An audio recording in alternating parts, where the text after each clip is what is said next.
இங்கே ஒருத்தருக்கு மஞ்சுளா தேவி, அஞ்சலா தேவின்னு ஒரே மாதிரி 2 பொண்ணுங்க இருப்பாங்க. அவங்க அப்பா சொல்லிக் கொடுக்குற எல்லாத்தையுமே அஞ்சலா தேவிங்கிற பொண்ணு சீக்கிரம் கத்துப்பா. அதனால அந்த பொண்ணுக்கு அவருக்கு ரொம்ப பிடிக்கும்.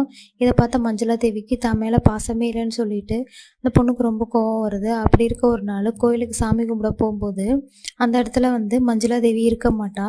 அவங்க அப்பா பயந்து தேடிட்டு இருப்பாரு. அப்ப அந்த பொண்ணு ஒரு அகோர்கிட்ட உட்காந்து அவர் புத்தகத்த எடுத்து படிச்சுட்டு இருப்பா. அத பார்த்தோனே அந்த பொண்ணோட அப்பாவுக்கு கோவம் வந்து அந்த பொண்ண அங்க திட்டி அங்கேருந்து கூட்டிட்டு போயிடுறாரு. ஆனா அந்த பொண்ணுக்கு அது மேல தான் இன்ட்ரெஸ்ட் அதிகமா இருக்கும். அதனால அவங்க அப்பாக்கே தெரியாம புக்கெல்லாம் எடுத்து படிக்க ஆரம்பிக்கிறா. இப்படியே ரொம்ப நாளைக்கு அப்புறம் அந்த குட்டி பொண்ணு பெரிய ஆள் ஆனதுக்கப்புறம் அகோரிகள் பண்ற எல்லா மந்திரத்தையும் கத்துட்ருப்பா. அது மட்டும் இல்லாம அந்த பொண்ணுக்கு அந்த ஊரோட ஜமீனுக்கு ரொம்ப பிடிக்கும். அப்படியே ஒரு நாள் அந்த ஊரோட ஜமீன் அந்த பொண்ணோட வீட்டுக்கு பொண்ணு கேட்டு வரும்போது, தன்னை தான் பொண்ணு கேட்குறாருன்னு நினைக்கும்போது, அந்த தட்டை அந்த பொண்ணோட கையில கொடுத்து அதை ஷால் எடுத்து அஞ்சலா தேவிக்கு போத்தி விட்டுருவாரு. அதை பார்த்தோன்னே அந்த பொண்ணுக்கு பயங்கரமா கோவம் அதை வெளிக்காட்டாம சந்தோஷமா இருக்கிற மாதிரி நடிக்கிறாங்க. கல்யாணம் பண்ண நேரம் வரும்போது அந்த பொண்ணோட துணியும் முடியும் அந்த பொண்ணு கொஞ்சமா மஞ்சளா தேவி எடுத்து வச்சுக்கிறாங்க.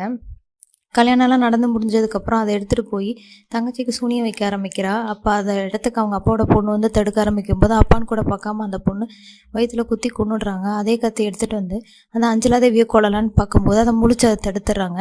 அதை பார்த்து அந்த ஜமீன் தடுக்க வரும்போது அந்த ஜமீனோட கழுத்தை பிடிச்சி மேலே தூக்கி கொல்லலான்னு பார்க்கும்போது பின்னாடின்னு ஒரு கத்தியாலேயே குத்தி மஞ்சுளா தேவியை கொண்டுடுறாங்க. இப்போ ஆக்சுவலாக இறஞ்சி போனது அஞ்சலா தேவி இல்லை, மஞ்சுளா தேவி.